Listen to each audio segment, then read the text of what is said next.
Today we're hearing the story of one first home buyer who moved to a regional area in order to be able to afford to buy a house, and he's generously offered to share all of the mistakes he made along the way.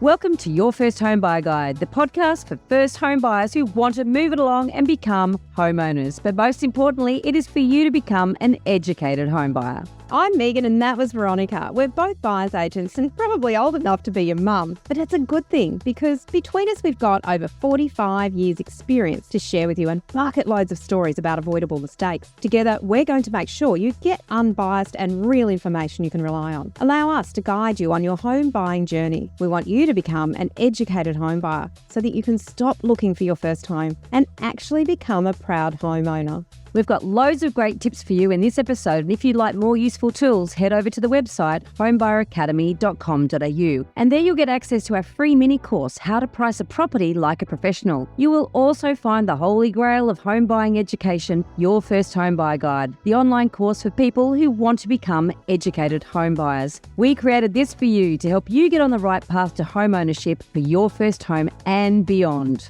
But before we get into the interesting stuff in this week's episode, we've got the boring bit, the disclaimer. You of course know that nothing in this podcast is to be taken as personal advice. We always recommend getting the advice of an expert in their field who takes the time to understand your personal situation. We've done our very best to ensure that the content is correct at the time of recording. Things change rapidly, so always check with the relevant government authority and your trusted advisors to get the most up-to-date information.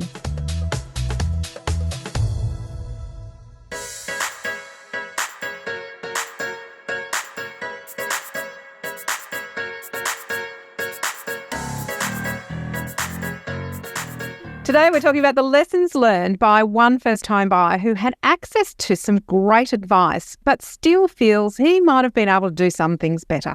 Before we get into that, what's your special house behind you in the video this week, Meighan? This is just where I'd like to be. I am in 33-degree heat in Brisbane. That is where I want to be. On the beach with a pool Just as well as a beach. It looks like a bungalow in maybe Fiji. My aspiration. Yeah, I'd like to be there too. Yeah. All right. So we're joined today by Damian Hoar, who is a finance analyst at Money Saver Home Loans. He's also a co-host of the Finance and Property Survival Guide podcast and self-described all-round great guy. We'll find out today, won't we? So far, so good. Now, thank you so much, Damian, for joining us and for offering to share your own first home buyer journey with us today. Welcome. Thank you very much. I appreciate the time. Thanks for inviting me on. It's pretty cool to be here for sure. I'm really looking forward to this because you're not your first home buyer guide student. That's okay. We forgive you. You decided to go it alone, obviously with the guidance of your dad, who is a mortgage broker. Can you fill us in on your backstory? Yeah, for sure. Firstly, this is a great full circle moment because I used to watch Location as a kid with my mum. So I'm very happy to be here. Veronica. Yeah, sorry to make you feel bad, Veronica, but also we do say we're old enough to be your mum. Yeah. It's definitely a full circle moment. It's quite odd for me to be here right now, to be honest. But yeah. So I guess the best way to start it, I finished high school. I don't know. It's probably coming up on 10 years now, but I spent quite a few years just traveling about, living in different places in Australia and overseas, and was pretty rubbish with money until COVID hit. And I was living and working in a backpackers hostel in Vancouver, Canada. So I was living in a dormitory in the middle. Imagine basically the equivalent of living on Burke Street in Sydney, right in the thick of things. And I lived there for about a year and a half, paying about $100 a week to live in a dormitory with a bunch of other crazy people who were all backpackers like myself, making no money, but not really, losing too much money, but didn't have a lot. I was pretty broke. COVID hit, came back to Australia and was living with my parents again as I think a 23, 22-year-old sort of, didn't like that I had to be back living with my parents after sort of being independent for quite a few years. It's usually a bit of a culture shock for people, I'm sure. So my decision from that point was I need to figure out how not to be broke.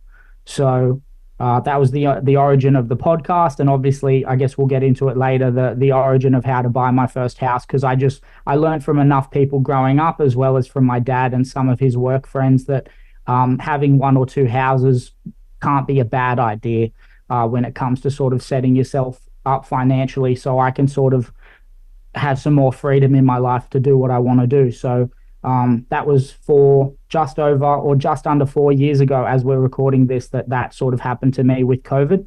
And now I'm where I am, I guess.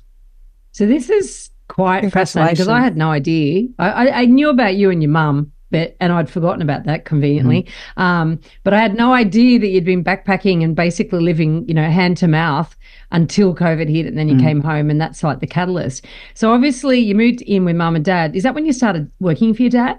Yeah, so at the time, my dad spent about 30 odd years in the public service working for the tax office. And Tony Abbott set up like a lot of redundancies to sort of thin out the public service, and dad took that as an opportunity to get a redundancy. He sort of was a bit sick of the industry and wanted to have a break. So he got into mortgage broking a few years later and always wanted me to join him, but I was not super enthusiastic at the idea of being part of a family business, because my idea of a family business was probably, I don't know, it felt more like I was getting a free ride than it did earning my own way in the world, I guess. So I was sort of I didn't get involved with my dad's business until a bit later. I didn't do much work wise. I think a lot of people like lost jobs during the start of COVID. I was one of those people. My job was redundant back in Canada, so I just sort of stuck around Newcastle, where I grew up, for a couple of months. Took a job up in northern New South Wales, working at a prison as a prison guard for a little bit, which was how I was able to save a bit of my money for my house deposit. But that might be a story for another podcast. And then after that job, I decided I wasn't going to stick at the prison up in northern New South Wales. I wanted to come back to Newcastle, and my dad was like, "Come on, just this is a sign. Please start working with me and see if you enjoy it." And that was, I guess, like late 2020. I would have started working with him. Yeah. So me, my mum, and my dad run the business together. My dad, I say to everybody, my dad's the head honcho, and me and my mum are like the little foot soldiers that help get everything done and do all the stuff in the back, behind the scenes. And he's the mortgage broker. So it's good fun. I enjoy it a lot. It's pretty rewarding to help people buy houses, but also all the money we make is staying in the family, which is quite rewarding too. That's a really interesting story, and it makes me think about a lot of generational real estate businesses as well, because often a successful mum or dad, the child goes away and works somewhere else before they come into the business. And it's actually, I'm thinking of quite a lot of examples in Brisbane where that's happened, because you get that feeling of independence and being away, but then you bring back the skills and the independence into the business and can stand on your own 2 feet within your family structure. So, really, thanks for sharing that. I'm curious. So I went to university in Newcastle, loved the area, really had a great time down there, although it was when BHP was there. So there was a vastly different area now. Is that where you started looking for your home when you started your process? No. So I love Newcastle. It'll always have a special place in my heart. But I left as soon as I finished high school, basically, and I lived in Melbourne. Then Canada, then came back, lived on the North Coast. I never considered buying a house in Newcastle, because I felt like when I was starting to look into buying a property, which was probably late 2020, when I decided like I'm going to start making a bit of a strategy of what I'm going to do, prices were moving very fast in Newcastle, as they sort of continued to do over the last couple of years. And I wanted to buy a house by myself. So I sort of knew pretty early that I'm sort of, most people are probably going to be buying with a partner, so they've got dual incomes. They'll be able to have a bit more of borrowing capacity compared to me. So I already knew that I would have to look elsewhere to buy a house than sort of buying in Newcastle, which I was prepared to do anyway. So There's a lot of people talk about, the challenge of saving a deposit, and also, getting a lender and getting the borrowing. And of recent times, obviously, we've had rising interest rates, and so that's made getting access to money more difficult. And obviously, as an individual buying without a partner, all of that rests on you. Now, and then you started from a standing start, though. We've had some students in the program in your first home buyer guide who've been saving from university, but not you. No, you've been overseas, backpacking and Living life large. Yeah. living in a dormitory, Yeah. so you've come back and started from scratch, saving up. So I would imagine you've had a lot of sort of perhaps saving tips, but also tips on how to access borrowing and how to present yourself to banks and that sort of stuff from your dad. And it'd be great for you to share that with us. But obviously that's not quite the same as then going out there and deciding where to buy. You obviously decided on a house. You knew it wasn't going to be in Newcastle, obviously, or Sydney or Melbourne or Brisbane either. Like, you knew you're going to go regional. So how did you go through that process, I guess, of working out where to buy? And, you did offer to share your mistakes. So we'd love you to pepper it with the lessons along the way. Sure. Okay. So I guess I'll start with the deposits side of things. I was in a really unique position going to northern New South Wales, where I had a family friend who owned a block of land and had a spare caravan handy. So I spent 3 months living in a caravan for $100 a week. It had AC, thank goodness, because Grafton's a pretty hot place. It's pretty humid and it floods from time to time, which was pretty fun for sure. But so my living cost was super low, and I was making an okay income comparatively. So I was able to save a fair amount of money doing that. And I'm also a fairly frugal person just by nature. Like, my parents were always sort of drumming into me to try to be smart with my money as a kid. And I was always into saving money, and I had a little piggy bank as a kid. But yeah, I drummed up, I guess, about 15 grand or so over a year and a half or so by just being frugal, having low living costs, living in share housing to save money that way.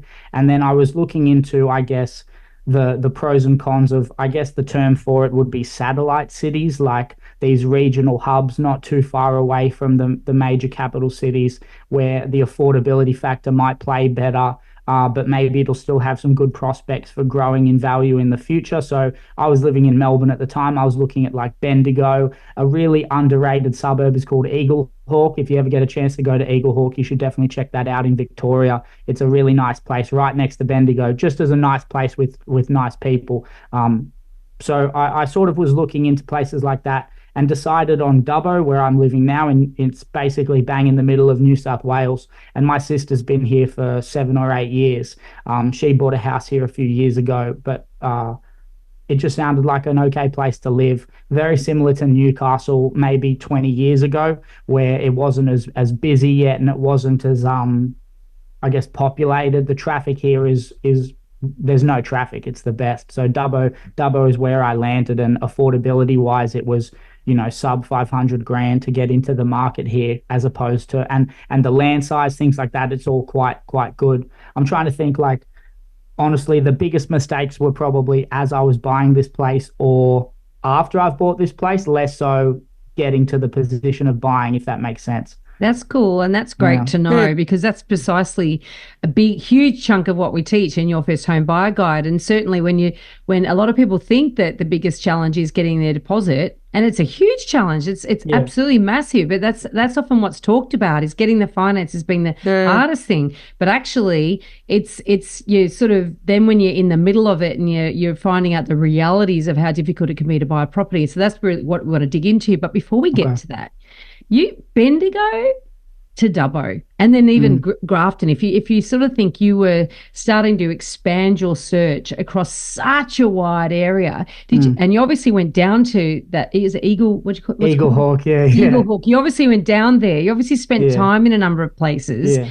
Like, how did you manage to do that? Did you just take that caravan that you borrowed from your mate, hook it up to your car, and just start working remotely? Is that how you actually covered this ground? Sort of, yeah. So it's a long, the timeline of this, so I apologize if it's a bit like wordy or lengthy.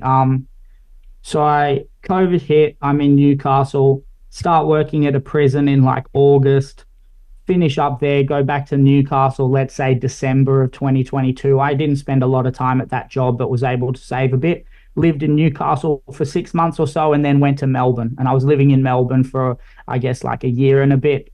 And that was when I was starting to look at, where can I buy? Can I buy in Bendigo? Can I buy in Ballarat? Can I buy to Eaglehawk? So I just did road trips to those places. there were some lockdowns going on in Melbourne at the Yeah, I was time just too. thinking So you must have got there in time for one of the big lockdowns. I just so I would go on day trips and just check some places out, and get an idea for different areas, because there's parts of Eagle Hawk that are quite I guess the non-PC term is dodgy. So I would just go to some of these suburbs and check them out, and I got to know some of the locals from the areas to just sort of get a feel for the place. But I was looking at Bendigo or Ballarat because I thought it's close enough to Melbourne that I can still go back to visit. But doing the drive to and from Melbourne was actually it's basically a day just driving to and from, Bendigo. So I decided to sort of scratch that. I'm not sure whether it would have been a better investment, to be honest, compared to going to buying in Dubbo like I did. But I was sort of thinking, if I'm going to move to a country area, I may as well know at least one person. And my sister is a person I'd be happy to live in the same suburb as. So that's sort of why I landed on Dubbo. So I came to Dubbo a couple of times and just looked around to get a feel for the place, and I didn't mind it. And as long as it has Wi-Fi and a martial art I do called Brazilian Jiu-Jitsu, I don't really care where I live, to be honest. Yeah, and the sort of work you do, you can be remotely located, which is great. And you've got quite an in-depth knowledge of the lending landscape being a finance analyst, which is actually step 2 in your first home buyer guide in the process. Now, I really enjoyed your episodes for first home buyers because it gave so many insights into what goes on behind the scenes. And, as I mentioned earlier, little things like that credit issue, it was only a couple $100, but look at it in the big picture. But there are so many other tips from a finance point of view in some of your episodes. Can I just interject? We were talking off air when we were talking about that, so our listeners have no idea what you're talking about. Okay. So do you want to just very quickly touch on that so that... Myself, you mean me, yeah? Well, your podcast that I was listening to. Yeah, for sure, yeah. So I guess the way we try to explain to people the finance side of things, obviously, because we don't really try to teach people or tell people where to buy or how to buy and negotiation and stuff. That's definitely not the wheelhouse we're in. But I try to explain to people that you might have a housemate who needs $100 to borrow from you, and you're going to make a judgment call based on how well you know this person, how well they are with their money. Do they throw their money away on gambling and sports bet, or are they getting a new tattoo every weekend or whatever? Those are all things you're going to consider before you give them $100 that you may never get back.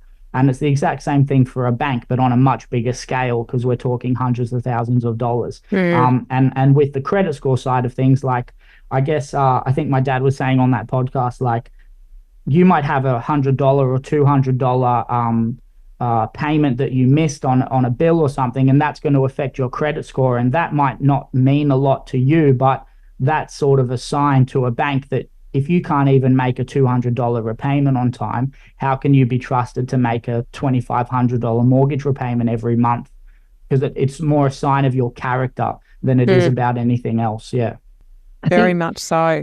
Yeah, so these insights from the finance point of view are really, really valuable. So you're obviously all over that. You get that side of things. And you've said that the mistakes that you made really were in the actual searching process and the negotiation process. So let's dive into that.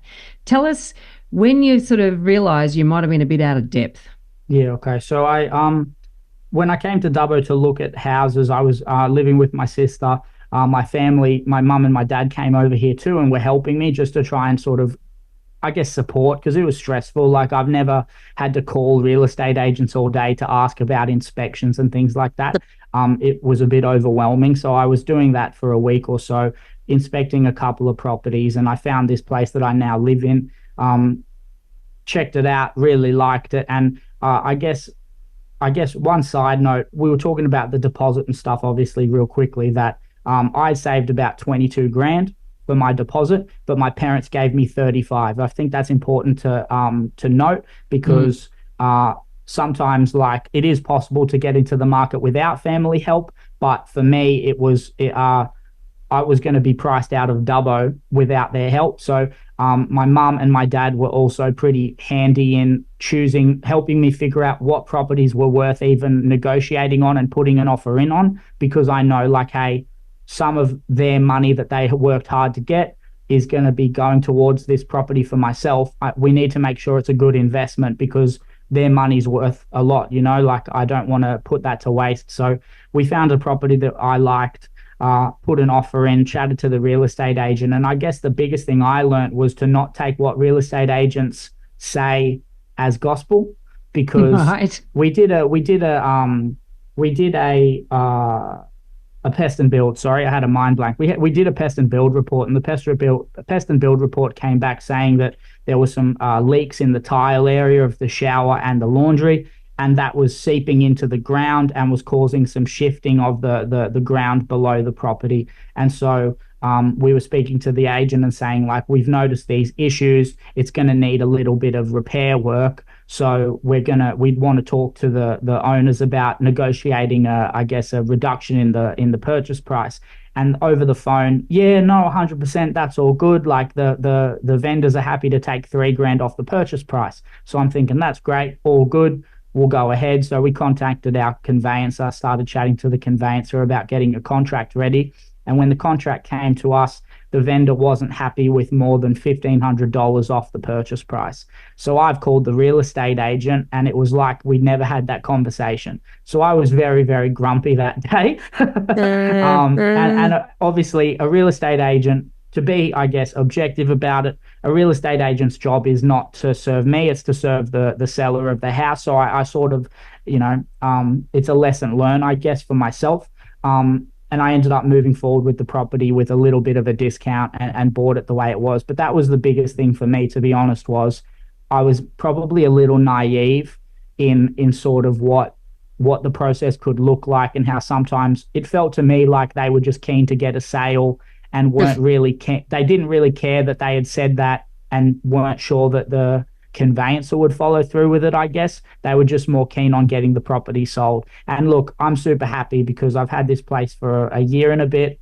The capital growth has been pretty great, and I've really loved Dubbo, and it's been a really fun time being here. But that would be my biggest thing for sure, was just being a little more aware of getting things in writing, I guess, instead of just having, I guess, a gentleman's agreement, which in my life has usually been okay. I've not really done a lot of things with real estate agents before where I've had to think about, get this in writing before you move ahead on anything. Because that nearly, I think, that nearly ruined it, where I considered just pulling out, because I felt like I'd been done dirty, and I didn't like that at all. It's almost a life lesson, not just a property lesson, that you raised there, because we always say it's not worth the paper that it's not written on when people make verbal offers on properties, because in Queensland, you make a written offer on a contract. It's a different process in New South Wales with the exchange. But I think you really have highlighted something that in life is a really good lesson, and that is that anything that's agreed should be in writing in some format or another.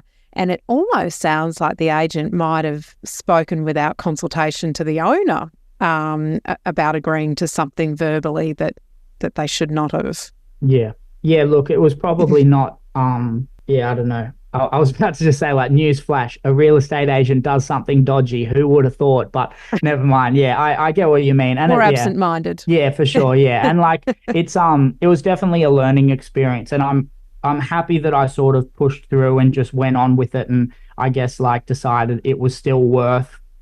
I guess like I could have let my ego get involved in it and allowed myself to pull out of it, because I had gotten my feelings hurt and sort of missed out on a pretty good investment to sort of get that first property bought, So I'm happy I sort of stuck with my guns and didn't let my ego get involved too much. But for a few hours at least, I was definitely annoyed.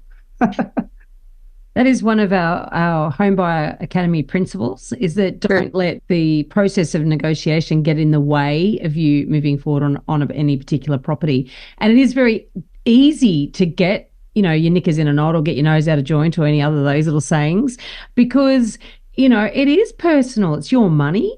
It's like, hang on, I thought I had an agreement. You told me that. No, I didn't. If it went to a court of law, you've got no evidence. You can't prove that they did or didn't agree to that. And in what they're doing, assuming that, is exactly as you said there, they're keeping the ball rolling, they're moving things along, they're getting you to get the contract to a lawyer or conveyancer, because of course that's what's that called? There's a behavioural bias that is. I'm trying to think what it is. It's a continuity bias, I think it's called, and that is that once we're on a path, we like to continue on that path. And so there's lots and lots of biases and human behavioural elements to buying property. And so you could have gone either way. You could have gone, you could have knee-jerked and got your ego involved and said, that's it, I don't like you, I don't like the way you dealt with me, I'm not buying this property. Or what has ended up happening, you've gone, well, I'm in the process, I've moved one step closer to owning it. And that's really what the agent was hoping you'd do. And it still might have been the best thing for you. It's not to say it wasn't the best thing, but being aware of how effectively we're all being controlled or influenced, shall we say, by the process is something that I think does catch out not just first home buyers. It catches out buyers across the spectrum when they sit back afterwards and look back and think, oh, actually things were happening to me and I thought I might have been in control, but I sort of wasn't. Yeah, for sure. Yeah, I feel like there was for me, like the lesson was definitely that to not take things personally, I guess. Like I always have strived. I don't know what the right word is. Striven? Is striven a word? Yeah, I don't think striven's a word, but it sounds good, so we'll run with it. I've always striven to not take things personally in life, but if I'm not getting tested on whether I'm actually going to be like that, I don't actually know. And that was definitely an opportunity where I could have just taken my ball and gone home, I guess. And it would have cost me for sure, because at that point too, like speaking objectively, I'd paid for the pest and build report. I'd paid conveyancing fees to at least get some engagement from our mate who's the conveyancer. And I guess like I'm happy I pulled through and sort of stuck to the course. And also maybe just trying to, something you were just saying about control, like something in Kung Fu Panda, which is a great kids movie from back in the day, about letting go of the illusion of control. And like, there's only so much you can actually put your hand on and control. And the rest of it's just sort of up to whatever else is going on.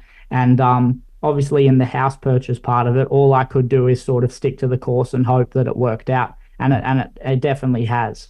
So that's been sort of cool. Now that's an interesting point, because knowledge is power, isn't it? Yeah. I love that you get your life lessons from kids' movies. I think that's 100%. Pretty fantastic. You bought the property, you said, about 18 months ago. Yeah. So we're recording this in February 2024. So that means that you would have bought it and settled at a time when interest rates were starting to rise quite markedly. So you bought with it was a 10% deposit in total? Yeah, so I got a spot on the first home buyer scheme to get a stamp duty exemption. I think I had a 10% deposit. I don't remember, to be honest. So I settled on the 29th of November 2022, and I moved in a month later. So December 29th, just after Christmas 2022, I moved all of my stuff in a trailer from Melbourne to Dubbo. It was an interesting drive for sure.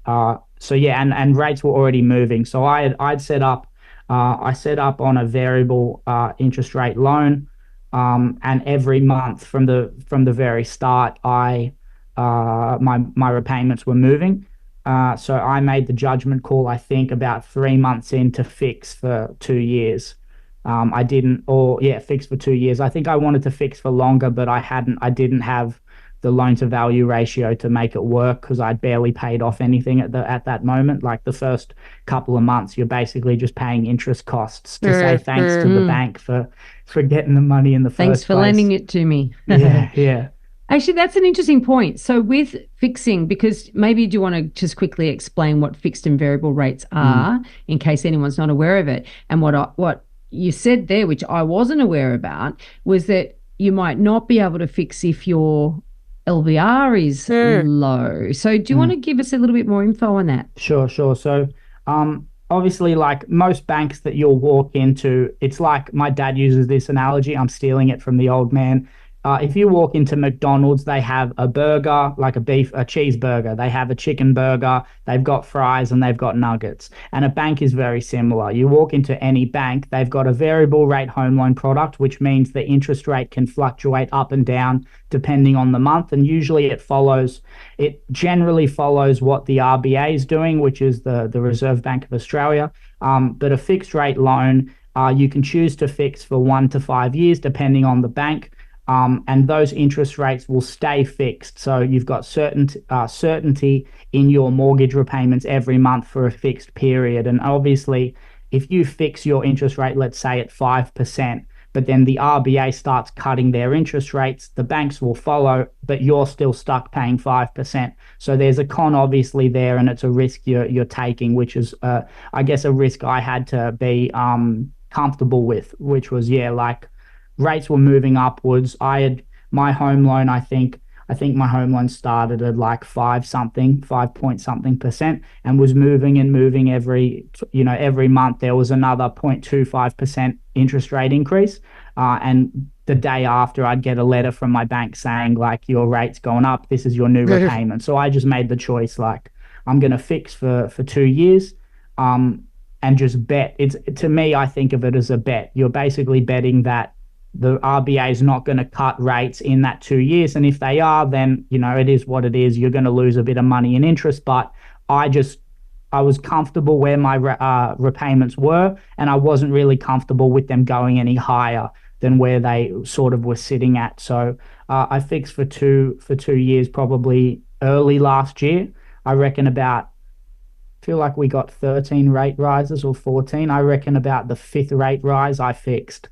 And then every month I just watched it keep going up, and I'm sitting there going, because my rate stayed the same. It was very nice. Because you've got certainty then with that. Yeah. And that's like when we talk to people, I guess, from the home loan side of things, I don't know if it's a smart option to try to bet and win against banks. I don't think you can really do it.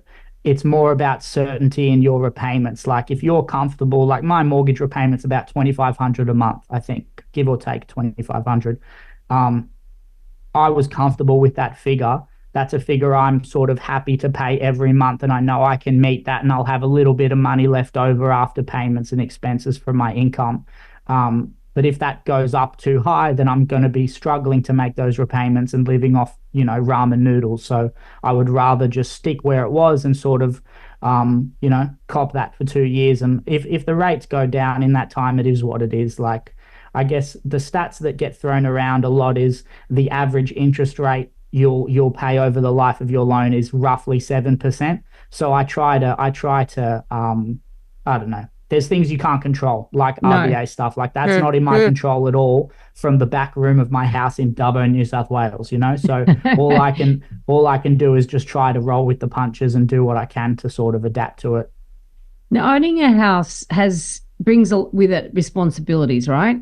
So and lots of responsibilities. Paying your mortgage is one of them, but maintaining that property is a huge responsibility. It's a personal responsibility because that is actually an investment in the ongoing value of that property, making sure that it's remains saleable at all times, that it's actually not deteriorating in any way. Now, obviously, you had some work to do in terms of subfloor there. You were talking about water, etc. Yeah. Did you do it? Did you prioritize that? Tell us a bit about sort of how you found that side of owning a house. Yeah, so I got pretty early on, I got a builder out here to go under the house and sort of assess the extent of work that would be necessary to do. And I had a little bit of money saved sort of post-purchase that I had in some shares that I could use to pay for things. So, pardon me, I spoke to him and I ended up, getting that all done. So like my house was built in 1970. So it had had a lot of maintenance done in the lead up, like over the years before I bought the place. But we retiled the bathroom and the shower, and we fixed all of I don't know the technical terms for this, so any tradies listening are going to be disgusted, but I don't know, the base of the house underneath the shower and that where it would leak, because like we had brick formwork under the house holding it up, and the Yep. water damage was so bad that the bricks were molding and powdering. Wow. Yeah, Yeah. so we basically reinforced all the structure underneath those sort of problem points, Mm. to make sure that the frame would be okay. And then yeah, we retiled everything so it wouldn't be leaking anymore. But just things never stop, do they, with a house now? No, they Like don't. They don't. there's always something else to do. Like I need to retile other places so it looks a little cosmetically nicer too. But that'll be for a year or so down the track, I think. Damien, it is so true, because if you say, oh, well, I'll just do this room, and then you look at the room next to that room that's now beautiful, and you go, Yeah. well, that looks really old and tired now. I Yeah. really need to do something. So it's almost like you peeled your own rod for your own back, because you're making one area beautiful and then you want to Yeah. make everything else sort Yeah. of catch up and match up. Yeah. You There's know- sorry, real I was- quick, the anxiety bit, like, I don't know Yeah. if I'm sure you guys experience this too, but I just, like, every person I've spoken to who's been a homeowner for a lot longer than me, I would ask them, like, for the first month or two, I just felt anxious all the time at everything that needed to be done for the house. Like, oh, I need to trim this bush back. I need to change this. I need to fix this up. The lawns don't look even, whatever it was. And I just couldn't get over that anxiety. But now I don't feel it. But for the first couple of months, it was awful. Like just being, I guess, anxious at all the things I needed to get done to the place. But I think that comes with a bit of experience, I guess, and just being a bit used to it, that there's always something else to be worked on, and that'll probably never end. And to be sort of okay with that.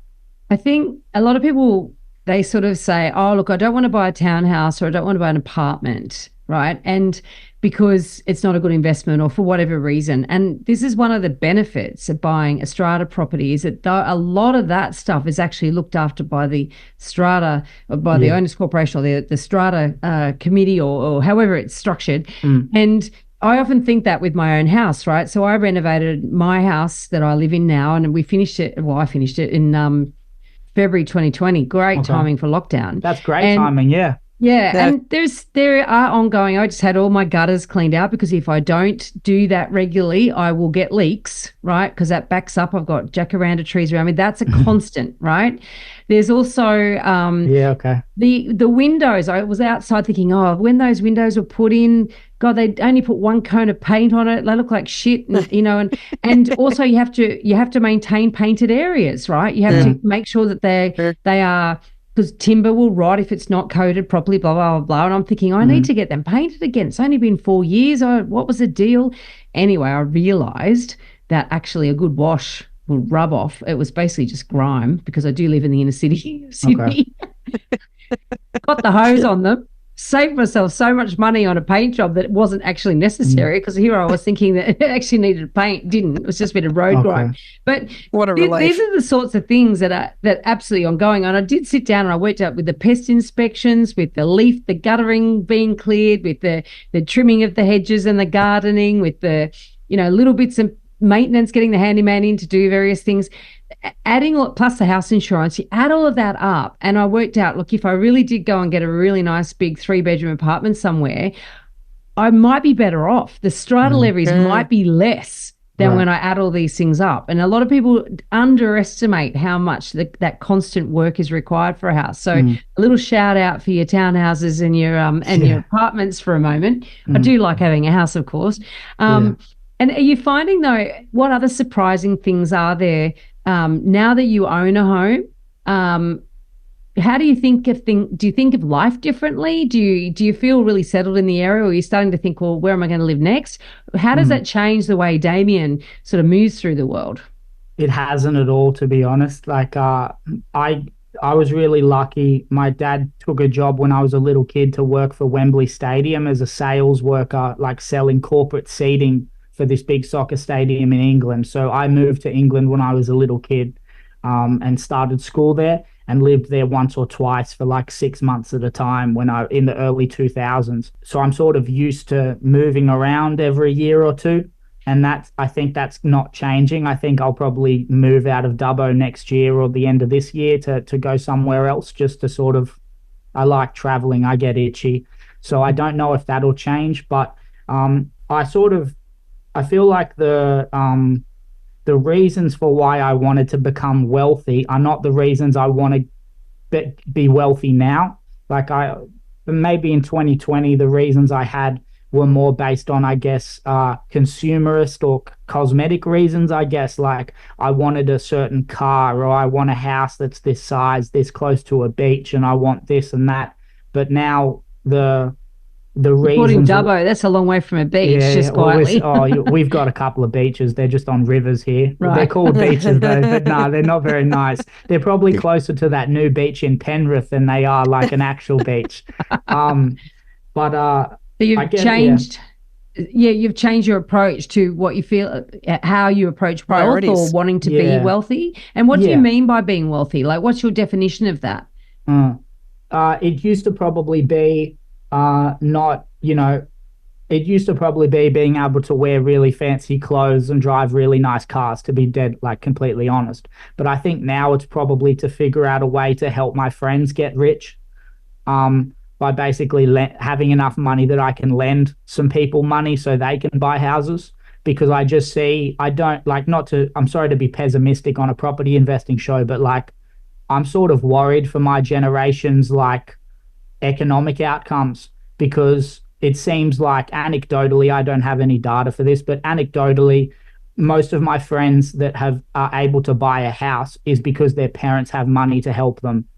They've obviously got a good head on their shoulders to be trying to do it, but the ones that have help are vastly better off than the ones that have nothing. And we're seeing university studies that are sort of coming up with this sort of intergenerational gap.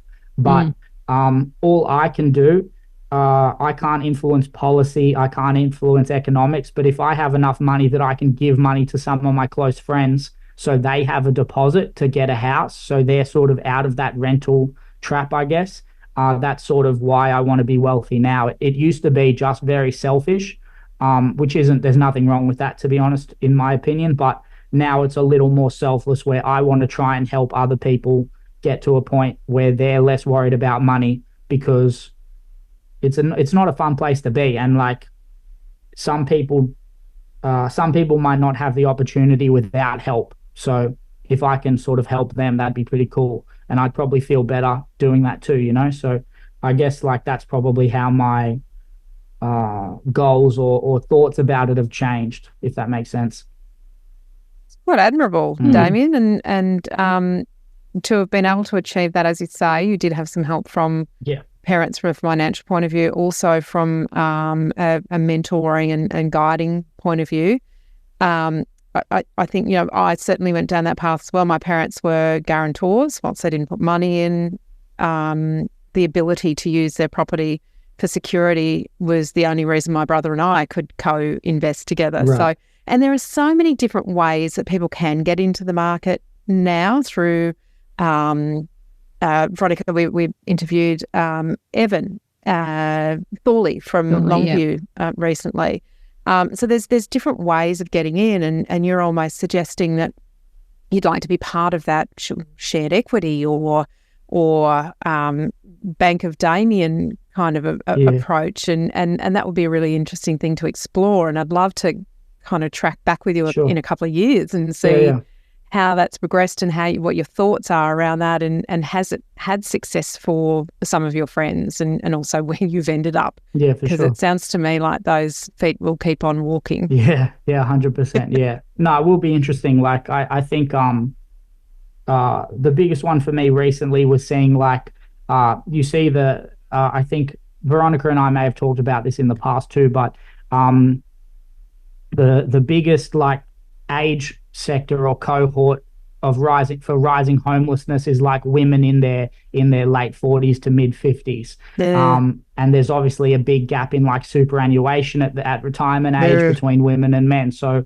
the biggest thing I've been doing recently is getting as many of my friends that are women to invest in something themselves, whether it's just like having a little bit of a share portfolio that's separate to anything that they get into investment wise, if they ever have a partner they invest with, just so as a few of my female friends have a little bit more money in the bank than if I hadn't spoken to them. That's sort of how I've started doing this, I guess, and just like giving them some money, but like to invest. So yeah, we'll see how it goes. I hope I can do something helpful, even if it's just a one or two of my friends, because why not? Like, I can't take the money with me, and I think you should try and help others if you have the financial means to do so. I think it's a bit selfish if you don't, to be honest.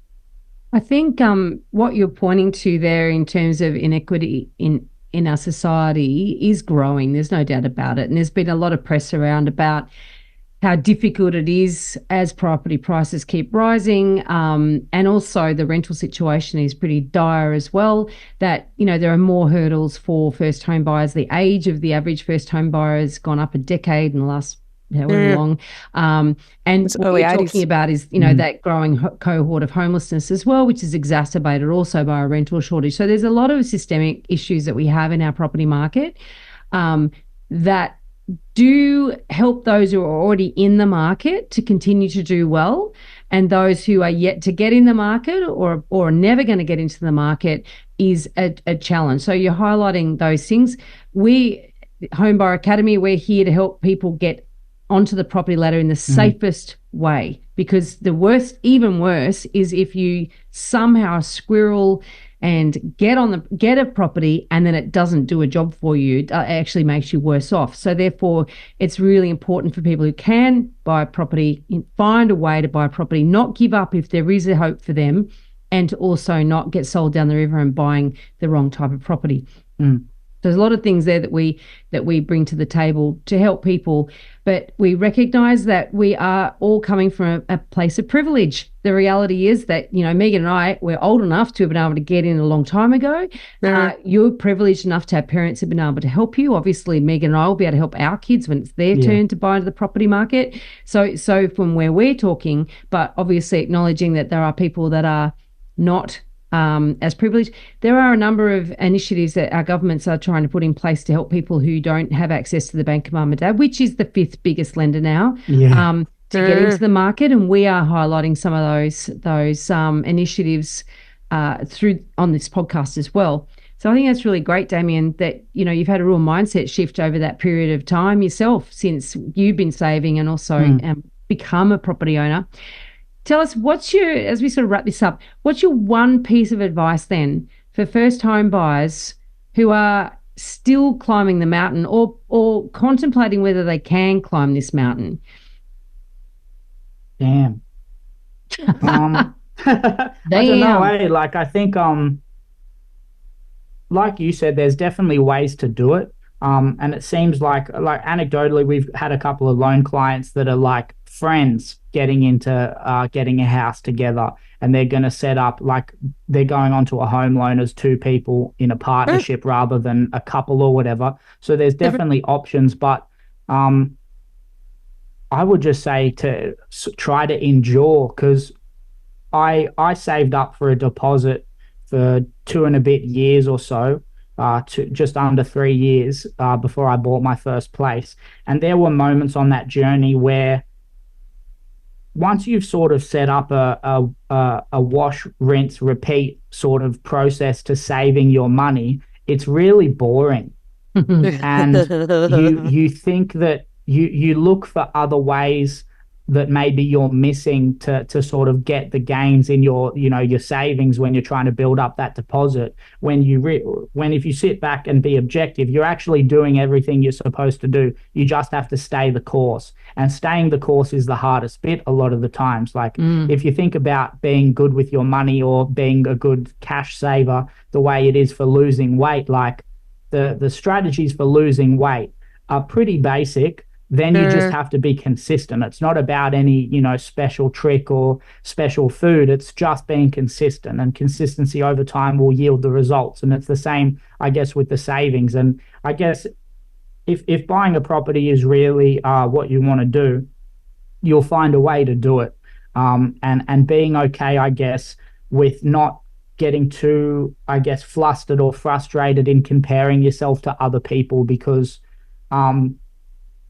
I guess you were talking before about the average age to get your first property. Like, I turned 27 a couple of days ago. I think I bought my place just before I turned 26. Just before I turned 26, I bought this.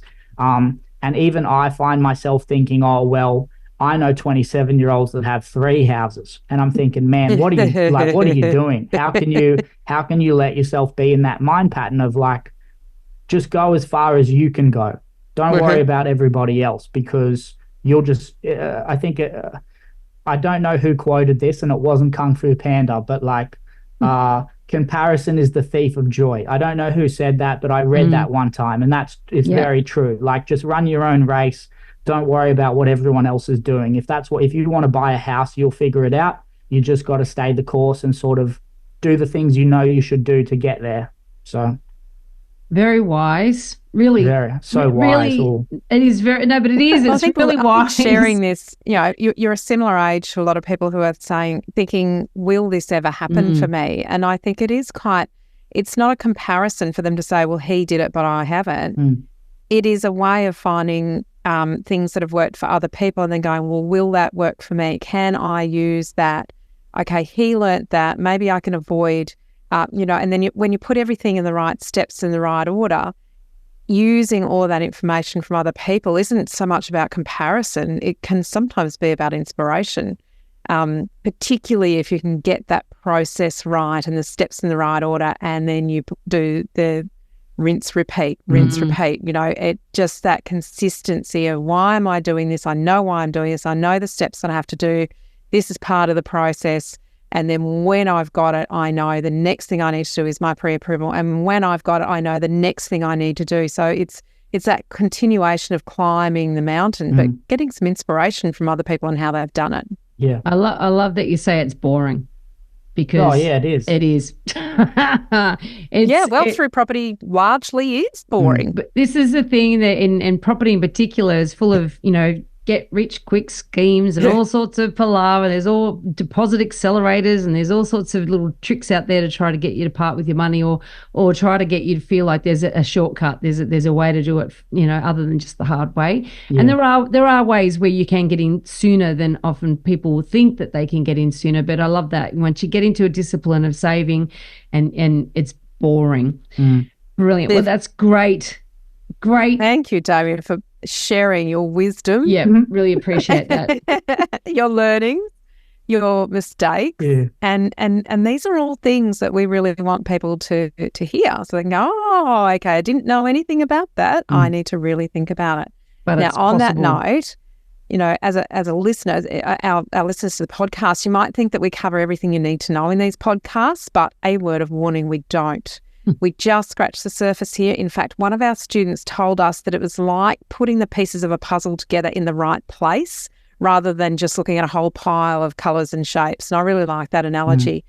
If you really want to be an educated first home buyer, you need to learn all the steps and how to do everything in the right order. And our first home buyer guide course only costs $990, and you get direct access to us to help guide you through your negotiations and your property decisions actually every single week.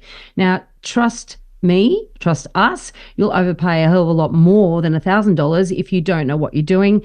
Just today in our campfire session, we were sitting there talking to we won't give a name away yet, but we're going to interview in a few weeks because one of our students has just today had the final loan approval come through unconditional and is moving into unconditional contract on her first home. And it's so exciting because we went through that whole experience with her, guiding her along the way, week by week, what to do, how to structure offers, what properties not to go for, et cetera, et cetera.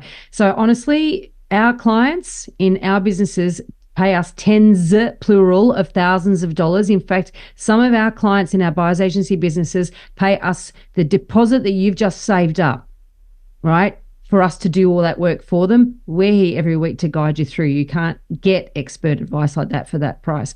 So, well, you can actually. You can pay $990, get the course, and join us. You can't get it for free. Let's put it that way. That's for sure. Thank you so much, Damian. It's really been a great chat. Easy, mate. Thanks again for the time. In this episode, we've only touched on a tiny part of the huge amount of things you need to know to become an educated first home buyer. There is so much more for you to do. You can learn all of the steps in the right order, and avoid all of the mistakes that others have made in our 10-step online course for first home buyers. If you'd like to learn more about the right process and avoid making rookie errors, become an educated home buyer. Head over to the website, check out your first home buyer guide, the course that we have created for you. And don't forget to subscribe to the podcast so you won't miss an episode. And if you've liked what you've heard today, please give us an iTunes review. It helps other people find us. And of course, I know it's a bit cringy, but we're going to ask for 5 stars. Thank you. Thanks for joining us. We hope you found this really useful. And if you have, please share the love with others who you know are in the same boat. We'll be back next week with more priceless stuff.